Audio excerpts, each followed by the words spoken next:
Oh goodness. I was having a moment with the hubs. Look, I gotta take a medicine. June. Mm-hmm. It's either in this bag back here or it's in my purse on the floor. It's the Guam thing. Um, hold tight, y'all. I'm a little unorganized. They don't plot, they don't scheme, and they are not organized. Order, order. Anyways, hi. How's everybody doing? I hope you guys enjoyed this wonderful episode of NXT. You guys saw that was a Wendy Chu. She has reemerged into her dark phase, ladies and gentlemen. But before we get into what we saw on NXT, let us talk about the people who came in first. You know, my day ones. All right. So first, let me get shit situated because it's all kind of discombobulated. All right, I think I got it. Cool beans, we're set now. Alrighty, top commenter of the day. I have to make sure I let everybody know or give my shout out to those of you who have come in here on time, early. Okay, I have to be nice to y'all and tell y'all thank y'all.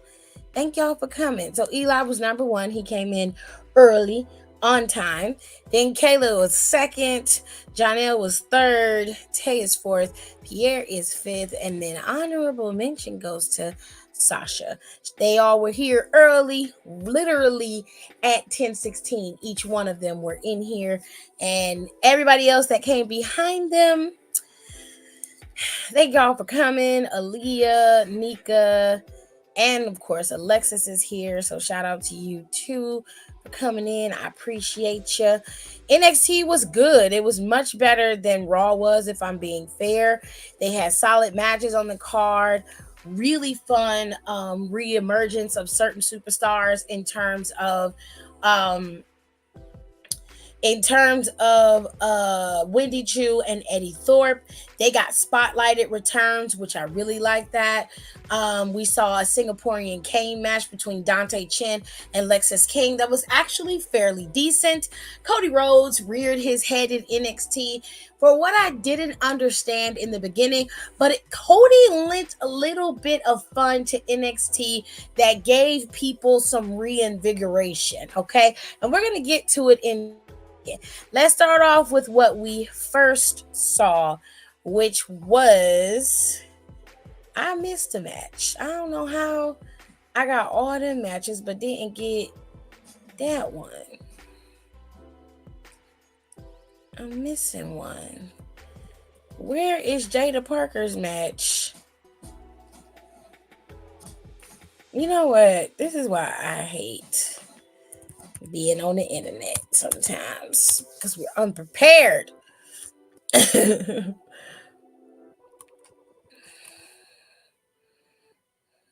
Oh my gosh. Not recognize my power. Jared's over here being a dork again. So he's playing his game.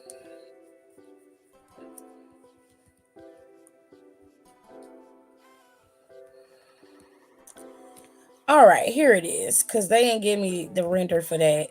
But this match was announced before everybody else's. And we had Jada Parker going up against Michin, and it actually was a fairly good match. Jada Parker looked really nice in this match against Michin. Michin came out there with all of the rage. Kaylani is the one who kicked off the show, though. She came out there to talk about her becoming the inaugural women's North American champion. Jada Parker was coming out there to shut that down. She was like, girl, we don't care about none of that. Oh, you're champion? Great. The only thing you proved is just that you know how to scurry up a ladder. And I was like, well, Jada, kind of did, you know, I mean, she did prove it. It wasn't like she just scurried up the ladder. The girl was in there working for as much more, if not more, to being fair. And your ass got your soul snatched. So I don't know why you mad at her. I mean, you really can't be mad. You just gotta do better. You feel me? You just gotta do better. Okay? If TNA talent shows up next week, I'll faint. If they really want to shake the table, put Savannah Evans in that battle royal and have her go against Trick. It will never happen, but imagine that match. That's a lot. Nah, I feel him. And Wesley Snipes. I can't. Because they stole our shit. All right.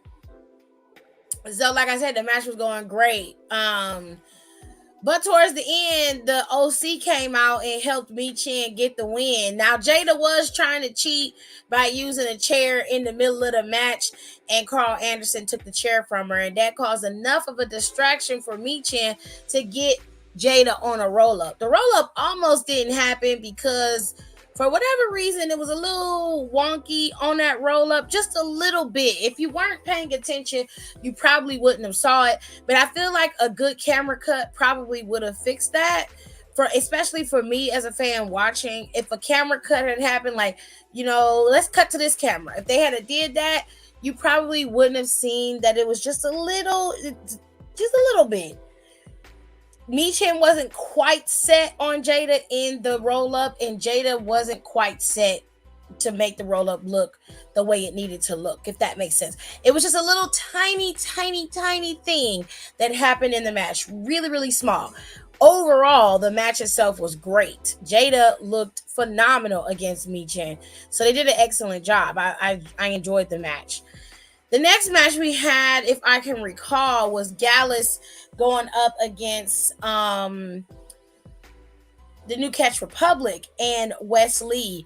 They decided to come to Wesley's aid since he got dropped by Gallus after the match they had against Obafemi at NXT Battleground. Now, I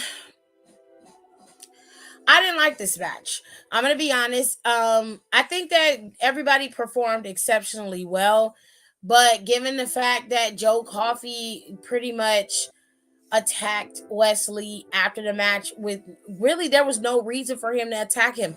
He gained no incentive by attacking Wesley and taking him out. I'm not quite sure why he didn't go back after Obafemi. In my opinion, that would have given you the jump start to go after Oba one-on-one. I just didn't understand. But he's the one who got pinned in that match. Wes didn't. So Wes has a true gripe, or at least a true challenge to the championship, because he didn't get pinned. I don't understand the logic of what Gallus is doing or why they're doing it. But sure, go off. Whatever makes you happy. But they won. Joe Coffey won with a lariat at the end of the match. It's a pretty gnarly lariat, I'm not gonna lie. Match wise, it was good. It's just I didn't like the finish of it. I don't know. I just wasn't a fan. But they did exceptionally well in terms of the way the match was structured and how everything went. It was pretty decent. So let's move on. The next thing I saw was Wendy Chu's reemergence in NXT. She was going up against Brinley Reese. I think that's her name. Is that her name? Yeah, I think so. Okay, the real happy-go-lucky girl. Rico probably know who she is, but I believe her name is Brinley Reese. And that is the picture that y'all saw. This is how she came. Wendy never said a word. Everything is dark. She has shifted from her happy-go-lucky character that to sleep and enjoy herself to this very dark, brooding character, but I like it. It almost has no emotion. It's very mechanical, doll-like, if it makes sense. But I like it. I always thought Wendy was a peculiar but great character and an excellent wrestler. And everybody was shitting on her character before. And now I see a lot of people are on Team Wendy. And I'm just like, no, take your ass. the railroad tracks where you came from, because not too long ago you were shitting on the girl, and them very same people that was shitting on her last week and the week before last, when they started showing her promos, was like, no, we don't want to see that. Now y'all all over the internet like, yes, Wendy, this is what we wanted. Nah, take your ass back across the railroad tracks, my nigga, because you wildin'. Nah, gone somewhere. You feel me? Cause West got pinned. Yes, that's pretty much why I'm mad about it. I dig it. Sally the Rag Doll. Absolutely. Let's get Brent Active. That's her name, okay. Lexus said no. He said, Wendy the sleep paralysis demon. I mean, that's what it was giving, which I liked. I really liked her eyeshadow. I thought her eyeshadow was fire with the open eyes at the bottom, and that's what gave me the doll thing. Her makeup was flawless the way this came in. I liked it. I thought it was fire, and her wrestling was dope. It really was. Speak, girl. Wendy wasn't my favorite character, but she's an amazing wrestler. They some traitors. Nah, what they are is some hypocrites. I don't like it because they don't give people a chance. And then when people switch over to being heels, that's when you want to go up for them and you all in a six and you giving them all this praise and admiration. Now you got to be there in the trenches when shit's not great either, because then you can see the potential. You feel me? That's not the case when it comes to girls like Wendy. And Roxanne was one of those girls for a lot of people too. But here and lately, because of this new attitude, everybody want to be Team Roxanne. Okay, girl. She was like, hypocrites in wrestling? Never. Oh, yes. Y'all was some hypocrites. Not Alexis, but y'all, other people. If the shoe fits, but if it don't wear it then. Relax yourself. Anyways, let's go to the Singaporean match. Now, Lexus King came out there, thought he had the drop on Dante Chen, but Dante Chen was whooping Lexus King's ass this entire match. Lexus King had to get the scepter that he came out with in order to beat Dante Chen. And I honestly believed that Dante Chen should have won this match, and then Lexus King could have gone on the attack, because I don't think it was fair to Dante Chen for him to lose in the Singaporean Kane match. That's his lineage. That's not fair. This little white boy didn't need to win. Okay? Lexus King's little pudgy ass didn't need to win this match. Okay? Dante Chen needed the momentum. Dante Chen is the one who needed to be pressed forward. Lexus King will be fine. He'll bounce back like he always do. You feel me? Dante was tearing his ass up from the time he came out there until before he got hit. Dante Chen was beating the brakes off of Lexus King. Okay? Beating him down, honey. All right? Now, let's move on to our resident champion, Cody Rhodes. Cody decided to go down to NXT for a little, reinvigoration of passion. He said that NXT is always full of passion and they are always full of energy, and he wanted to draw from some of that energy. Okay, Vampire. I hear you. I see you. I understand. Okay? In the words of Smokey Norfolk, I understand. Okay? Now, Trick Williams came out there in some of the baddest beats I had. I said, where you get the white beats from? Girl. And they was high. I'm like, where you get these high heel beats from? Okay, Trick. Child, Trick came down there. He loved himself a good two-piece set, honey. He loved a good two-piece set. Came out in the ring and he basically asked Cody, how do you deal with the newness of being the champion? How do you deal with the change of the guard? How do you understand the new role that you have taken on as champion? And Cody basically told him, he was just like, fam, look, It's the cost of being champion. You are no longer the chaser. You are the chasee. You are being pursued at all times.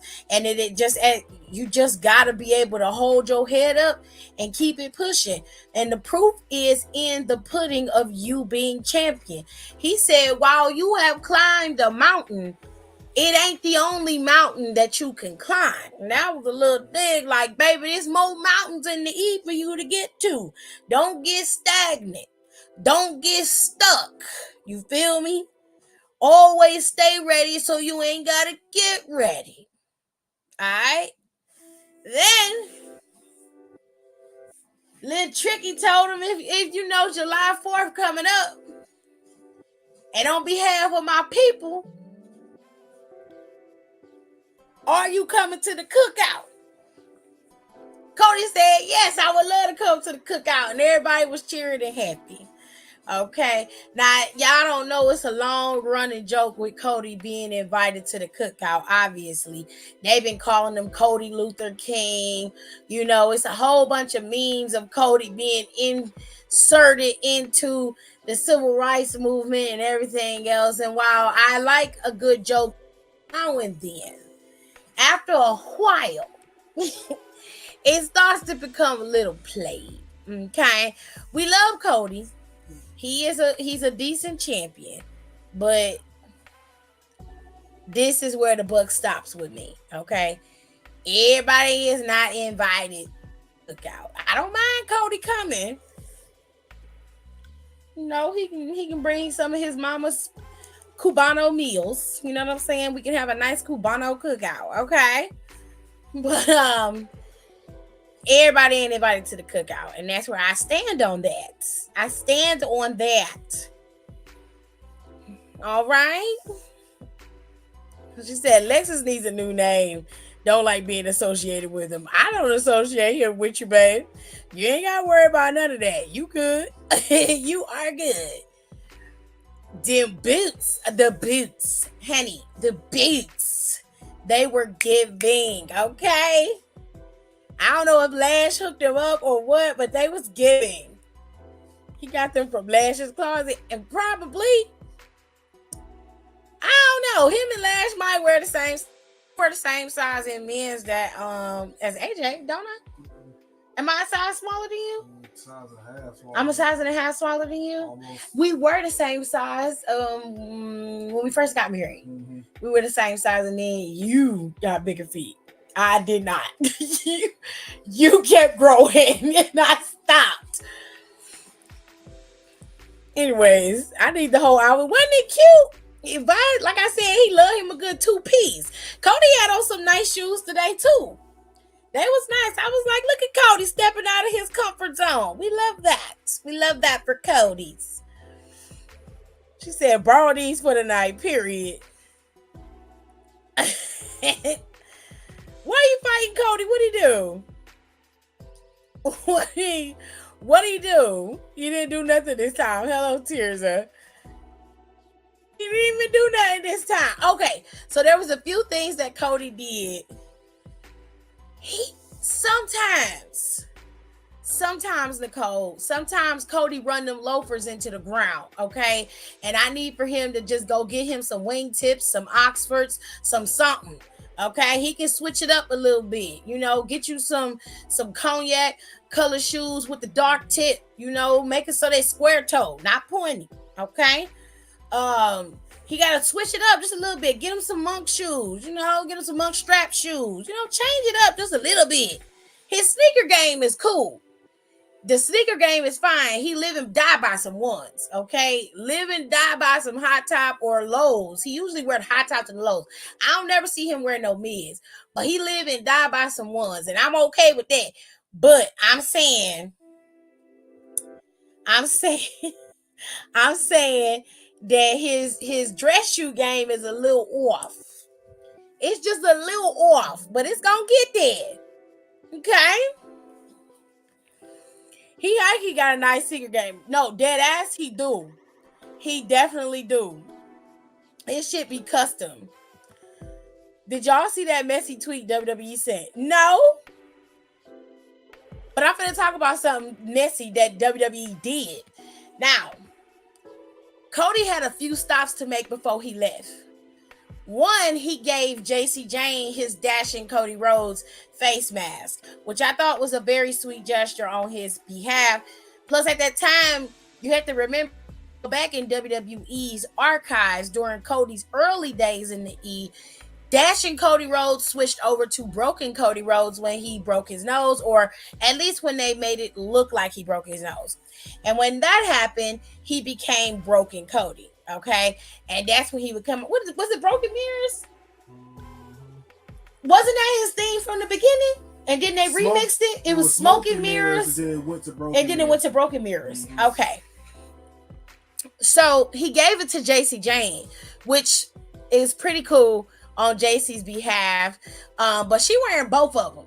She had both of them on when they came out tonight, and I was like, "Girl, you must be sweating up a damn storm in there." Okay. Wowzers. She said, "Go look now," but it's part of that segment. Okay, let me go look. Let me go look. Na, na, na. Oh! All the former AEW dudes. This is wild. Hold on. Because I'm going to talk about that in a minute. Matter of fact, I'm going to talk about that right now. Just a normal night in NXT. Just a normal Tuesday night. That was the slow one. The slow one was Broken Cody. It was the Broken Mirrors one.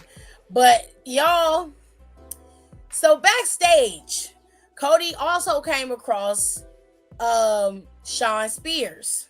And this is the tweet that WWE have on both of their pages. It's the Spider-Man tweet where everybody pointing at each other. Mm-hmm. So here's the thing. What you don't know, if you don't know what you don't know is a lot. All four of these men were formerly a part of AEW at some point. Lexis King, Shawn Spears, Ethan Page, and Cody Rhodes were all a part of the early regime of AEW. Ethan Page was over there with Scorpio Sky for a little bit.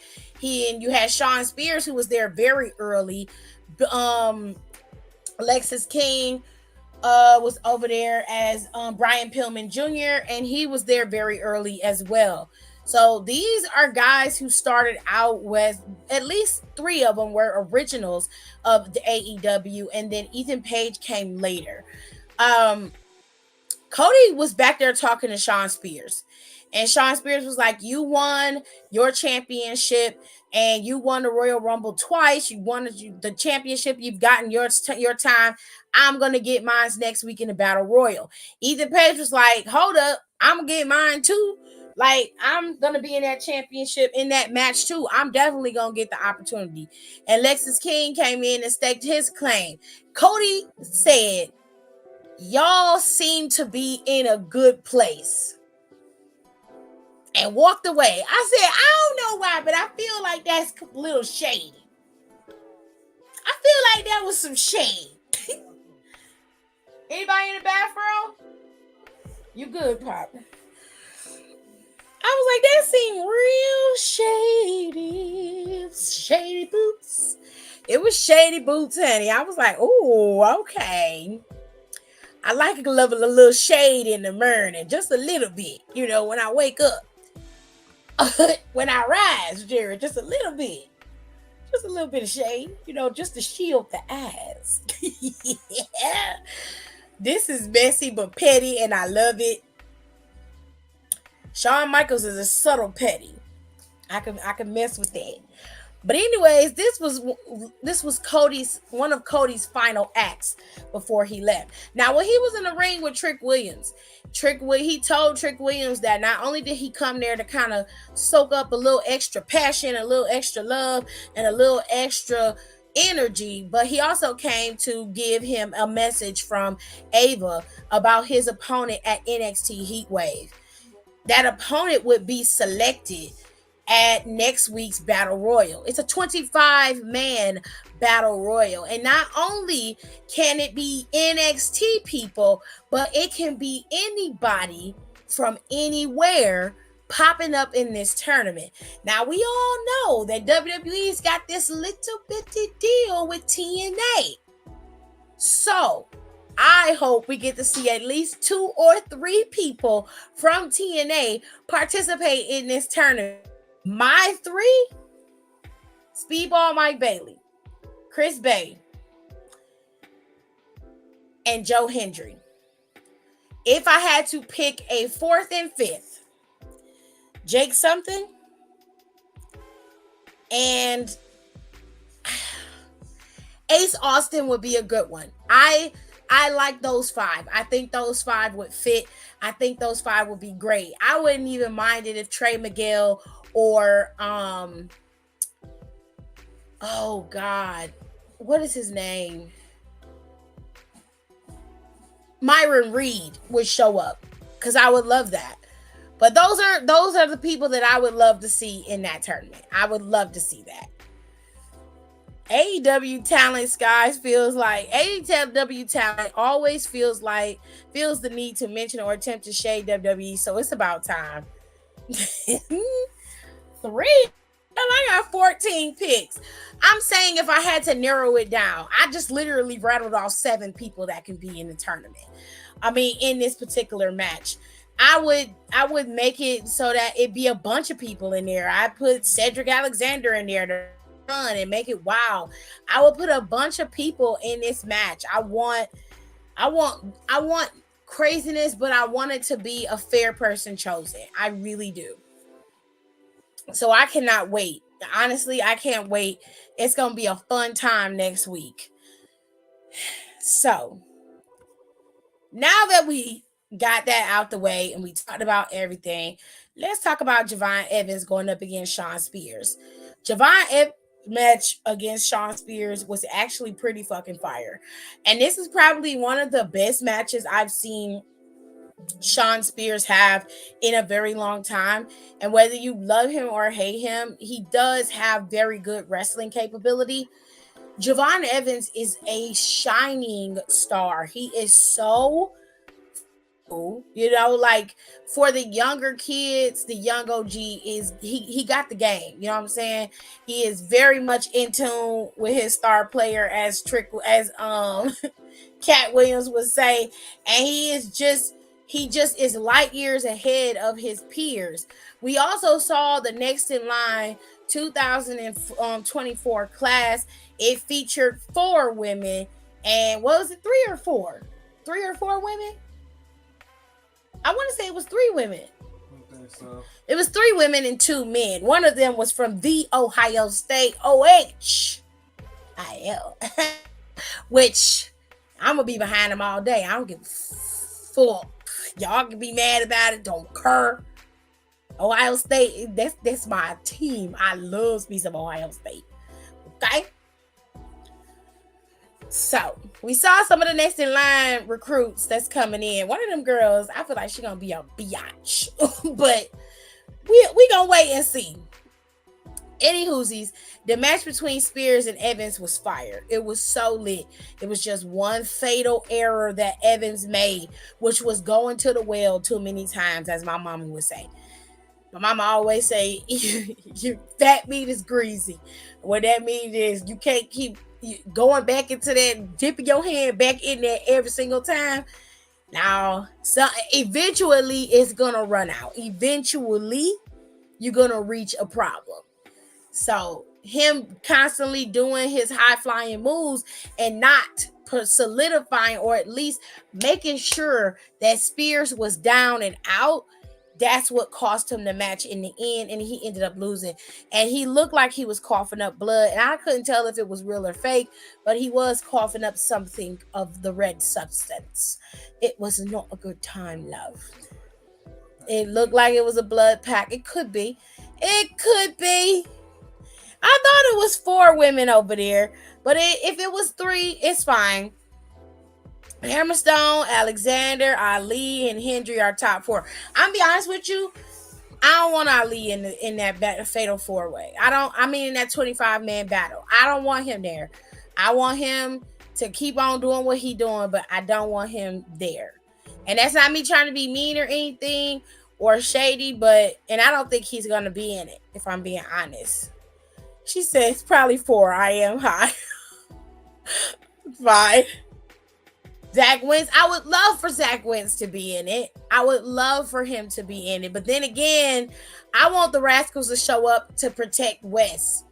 And they start going after Gallus. I think they should have the Rascals reunite just so they can have a one-time shot over on NXT at NXT Heatwave against Gallus. That's what I think they should do. Okay. It was four girls and two guys. They really focusing on that women's division. Three women's. So, anyways, NXT was really, really fun leading up to this last few minutes of the show. And I'm gonna be honest, I didn't like it. Um, Roxanne gave the same kind of typical promo she always does, so that knew about it. She was not my problem. It was the way everybody else was introduced that I thought to be weird, especially Lola Vice. You introduce JC Jane to come out there. JC comes out there, speaks her truths, and to her credit, what she said has some actual factuals in it. She was like, long before you was in here, she said, you done lost all your little innocence and crying and shit. But long before you came in here, long before you decided you wanted to be Miss Badass Champion, she was like, I was here solidifying the women's division. And to be fair to JC and everybody else, Toxic Attraction was an attraction in WWE. And at that point, Roxanne was chasing her glory and legacy. Theirs was already set in stone. Okay. So she does have a point when it comes to that. And she was like, not only have you lost your innocence, but you done lost your damn mind. And I was like, for once, JC Jane, girl, I agree. Yes, she has. Anyway, Lash came out with Jakara, and Lash was like, well, long before you decided to, get together, Metaphor was the ones here bringing everything up and being an attraction to WWE. In Lash's defense, yes, Metaphor was something to watch for a long time. They were fun. They were interesting. Now, Jakara, I don't know what you talking about, but baby, you were not the attraction. You were the valet, honey. Okay, you you did not add nor did you take away from anything. The best thing you knew how to do was be on the outside, giving all your sass and glory with your lollipop. That was pretty much it, Jakara. I don't mean to be rude or disrespectful. I'm just causing it like I sees it. You didn't really add any seasoning or nothing to the dish. You pretty much was the garnish on top that people eat, but they really don't really check and see what the flavor is. That was you, baby. Okay, you made it look real pretty. Uh Hey, I'm causing it like I sees it. And then Lola Vice come out there. You know what I figured out with Lola that I don't like? Lola talk like she got peanut butter in her mouth. You ever had somebody who has been eating something that's like really thick? And baby, can you give me the cord from my computer? And they talk like they got like something stuck to the roof of their mouth. That's her. And that's what irritates me about her. And not only that, she was fumbling over her words today. My computer's gonna shut off, babe. She was fumbling over her words, and I just was not having it. I was just like, girl. Then they got in the ring. They started fighting. And you get what I'm saying? Am I crazy? I didn't think I was. Do you need me to turn the light on? Okay.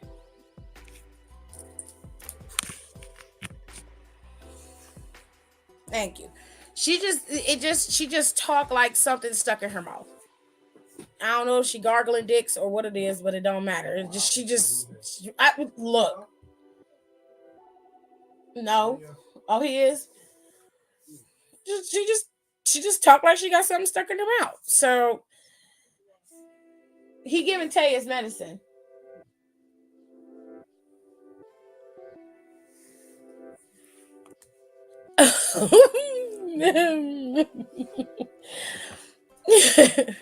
So, anyways, Lola came out there and was talking her madness.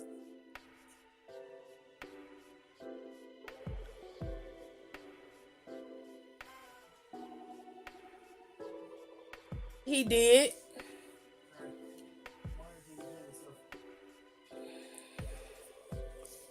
She said, I got so irrationally upset at that pause. She was fumbling over her words, like she was not able to get the words out. I don't know what the issue is, but I'm not a big fan of Lola Vice at all.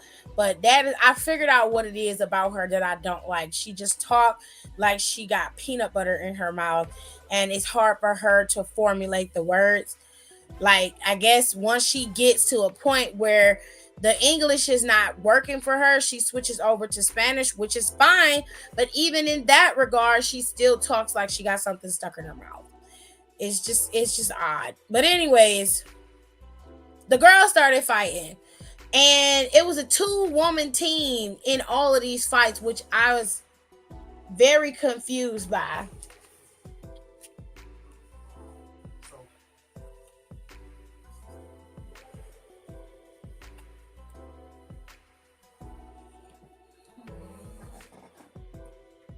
I was very confused by it. Yeah, you did. I was trying to save you, but I didn't know how to move. Oh, is she tongue tied? Not emergency. What's wrong? Is she tongue tied? What is happening, Nicole? What is going on? I wouldn't say she's tongue tied, Tirza. I wouldn't say that. What is going on? What is happening?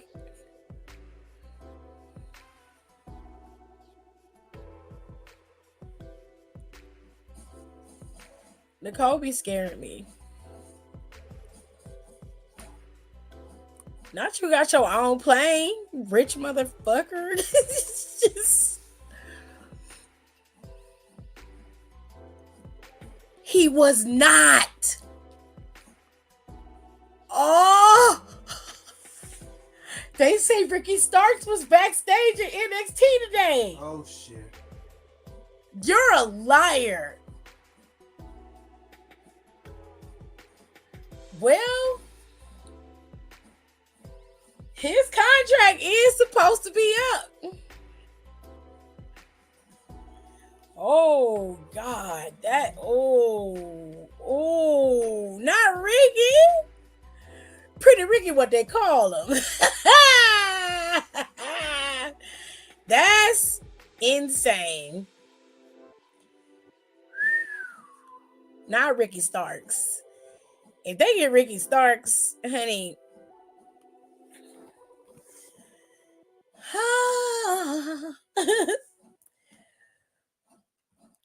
FIFA Select, and now it's making its round. Someone said they're making a confirmation. Okay, that's crazy. If he shows up next week in that match, it's game over. Well, I was thinking it. Cody kind of gave it away. You know, Cody is a main attraction for a lot of people because a lot of people love Cody and they will go wherever he is as long as, you know, they get the shine. Not if somebody gonna match your freak. Okay, Tinashe. Okay, ma'am. Hello, Kenny Ken. She said, I have been drunk every day. Baby, enjoy yourself. The last final minutes of the show happened to be all of these women, and I believe it was 6 of them because it was JC and her Pele kicking friend, Lash and Jakara, and then it was Roxanne and Lola. I don't understand why they had these women in pairs. I'm very confused by that. I understand that JC and Lash got their comrades, and that's cool. But at the same time, like, Roxanne can't have no comrade. Lola still want what she got, and I'm not finna fight with you when I want something that you got. You feel me? Now, I don't necessarily know what all of this means or why we had to see it in the first place, but I just feel like it was unnecessary. It was an unnecessary way to close the show. If you wasn't gonna solidify nothing for Roxanne, then there was no reason to do what you did. I also think that the match with Jordynne Grace was premature. I get why you booked this match at Battleground. Battleground, you wanted Battleground to be a big showstopper, and for the most part, they were able to do that.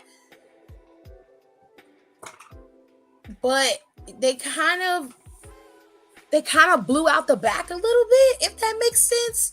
And I just wish they wouldn't have reached so high and then delivered what they delivered, and then now you double back to the roster that you have. I feel like, I don't know, Jordynne Grace should have been a final boss type of moment. And then somebody who was coming back who's big enough to contest against Roxanne should have been next in line. That's just how I feel about it.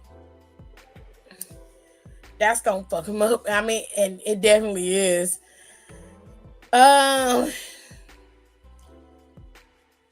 Thank you, Nicole. You see what I'm saying? Are they gonna label this as he was visiting? I don't know, babe. I don't know. It's giving Punk being backstage at Raw that one time.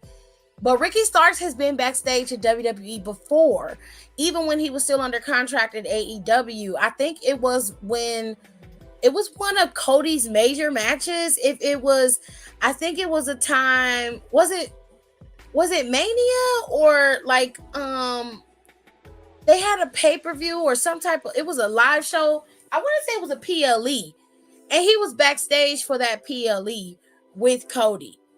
So this ain't the first time he's been backstage at a WWE facility. So I don't know.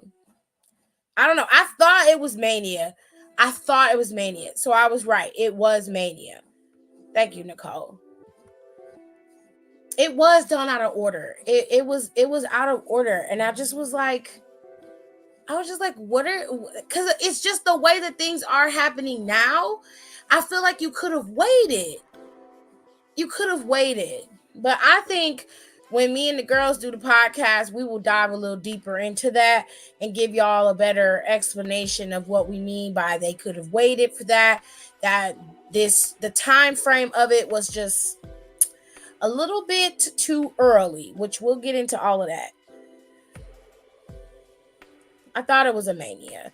Weren't a few of them at Mania? I think it was just Dustin and Ricky Starks. I don't remember it being anybody else. A few Manias, I feel like. He was backstage at his return match too. That's the one that I'm referring to. But I'm not sure if it was any other match, but I know for a fact that he was there because I remember they had pictures of him back there. And Nicole had got them and she sent them in our podcast group chat, and we was looking at it and we was like a low-key having a little freak out moment, like, what does this mean? Like, is he thinking about leaving? And at that time, he was being utilized. So we were just like, we're just gonna wait this out. And then all of a sudden, after they lost those tag team titles, him and Big Cass, I don't know what his name is now, but his name was Big Cass when I knew him, in WWE. When they dropped those titles, Ricky Starks disappeared from TV, and he says, I remember him saying that he was not injured, he's just not being utilized at the moment, which is very interesting.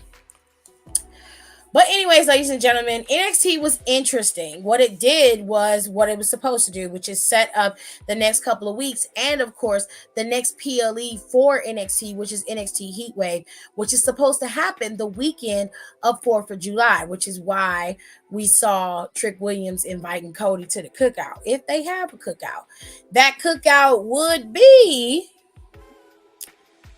on a Friday because 4th of July is on a Thursday. They're going to be in Toronto for NXT Heat Wave and for Money in the Bank. And Money in the Bank is all on that weekend. So that Friday, they're going to be in SmackDown and they're going to be in Toronto. That Saturday is Money in the Bank. That Sunday is NXT Heat Wave. All of those are consecutive, okay? So that's going to be a interesting weekend. You celebrating America's birthday and, and you're gone. You're not even home, okay? So again, like I said, we will be in WWE will be in Toronto. I ain't gonna be there, but WWE will be in Toronto for their Money in the Bank and NXT Heatwave weekend, and that is going to be on the 5th. SmackDown Saturday, Money in the Bank, and then Sunday is going to be NXT Heatwave. But right now, what we have to look forward to is Clash at the Castle. SmackDown is going to Glasgow, Scotland, which Cody is all headed that way to Glasgow right now. He's headed over there. He just posted the picture of him getting on his private jet. I was like, you got fucking money.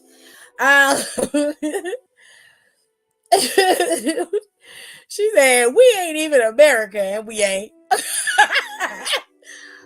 We ain't. But anyways, SmackDown is going to be emanating from Glasgow, Scotland on Friday, this coming Friday. And then Clash at the Castle will be Saturday. It is at 2 p.m. Okay. The kickoff or the countdown to Clash at the Castle starts at 12. The actual show doesn't start until 2. So remember that, ladies and gentlemen, when you get ready to watch Clash at the Castle, it is going to be midday. It will not be in the afternoon. I will go live after Clash at the Castle. We'll talk about it and everything like that. She said he written that shit. Why you gotta be shitting on him like that? Y'all didn't shit on the tribal chief. You can't shit on Cody. Just terrible. Anyways, Nicole ain't shit, y'all. Friday, we're going to be watching this, and they're going to be in Glasgow, and there's going to be a couple things that's supposed to happen in Glasgow. But Clash of the Castle is going to be an interesting PLE. We got 5 matches set for Clash of the Castle, okay? I'm just going to run over it really fast. I promise you, I'm not going to be here long. Okay, I promise. All of these matches and in Glasgow are all title matches. None of these are pure rivalries. They are all title matches, okay? It could be the WWE playing though. It definitely wasn't. When I saw, I'm gonna show y'all what I saw so y'all can see it. Because this is not a WWE playing. No, this is not a WWE plane. So hold tight and I will show y'all.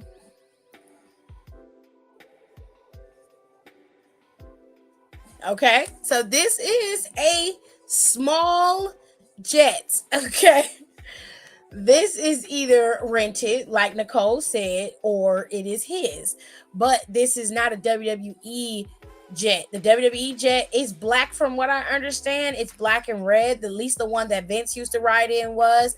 And I think they have another corporate jet that they ride in, but it has their logo on the side and it's much bigger than this. This is small enough for him and maybe 2 or 3 other people to be on, which is, you know, the way it is. But this is yeah.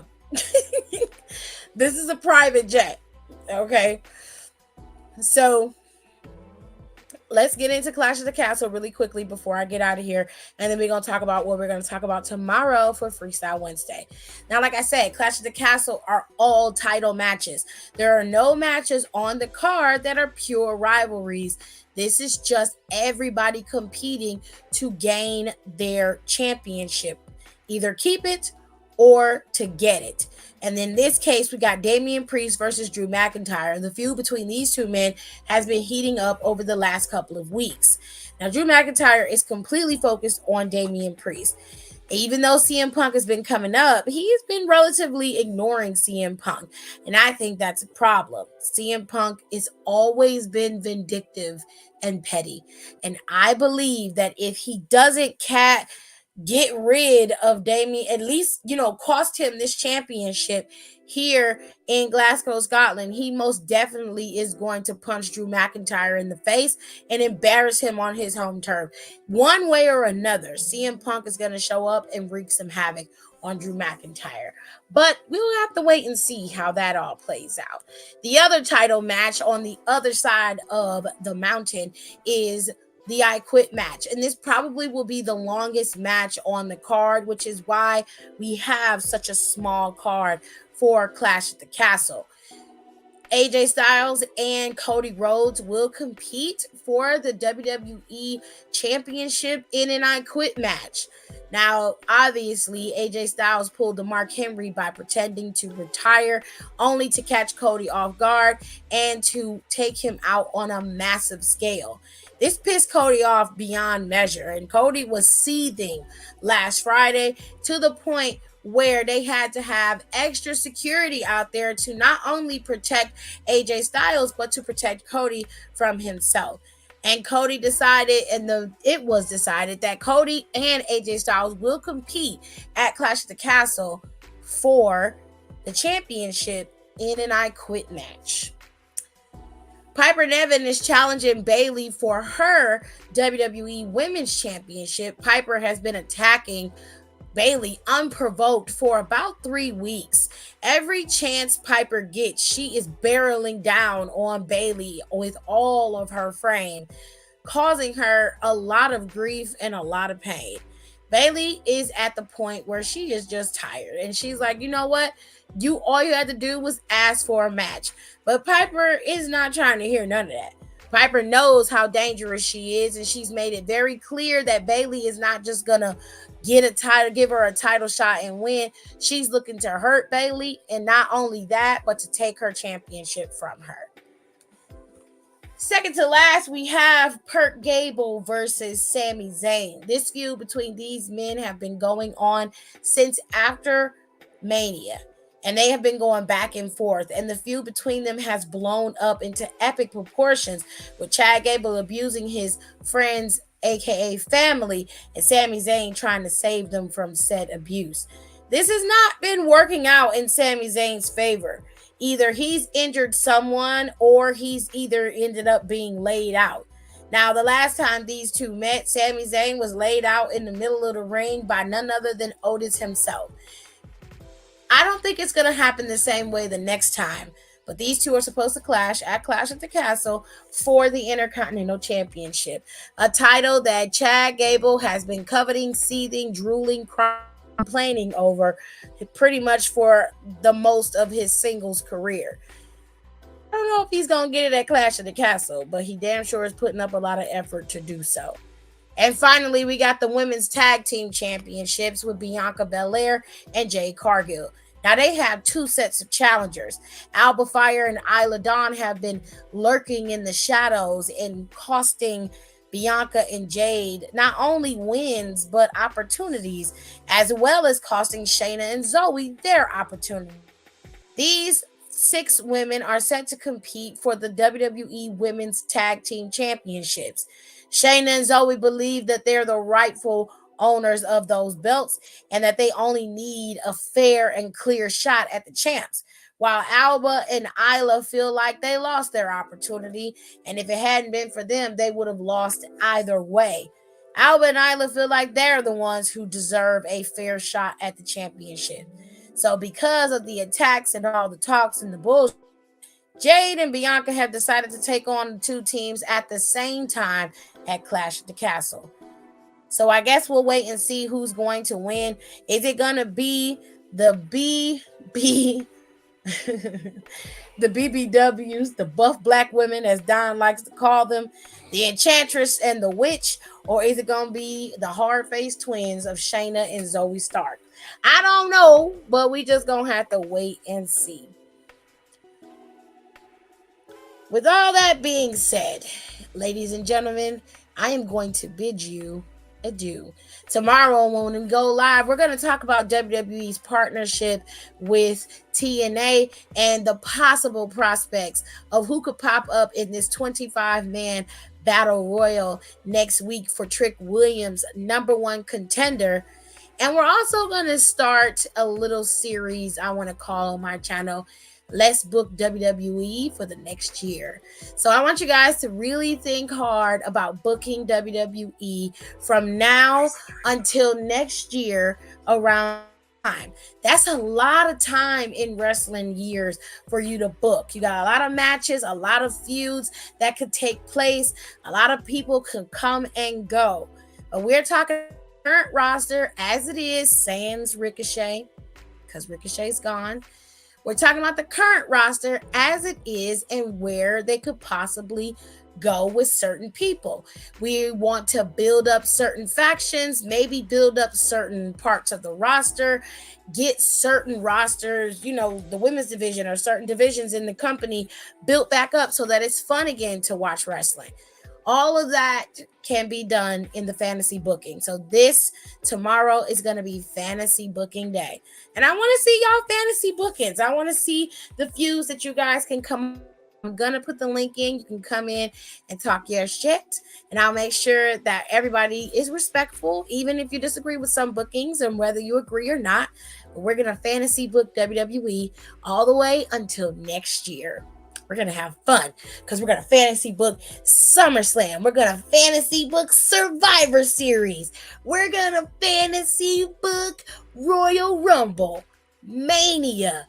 We got a lot of wiggle room. Elimination Chamber. All of that. Okay? We're going to fantasy book all of that. All of the titles are up for grabs, so you can fantasy book them as well. I want to hear everybody's ideas. So tomorrow's got a big show. We got a lot to do. First things first, we're going to talk about the potentials of TNA and WWE and next week's Battle Royal and what they could do with that. And then in the second hour of the show, we're going to fantasy book WWE. Anywhoosies, thank you guys so much for showing up. I appreciate you and I love you. And I will see you guys tomorrow when we talk about fantasy booking. I am loving this. It's going to be fun. Bye.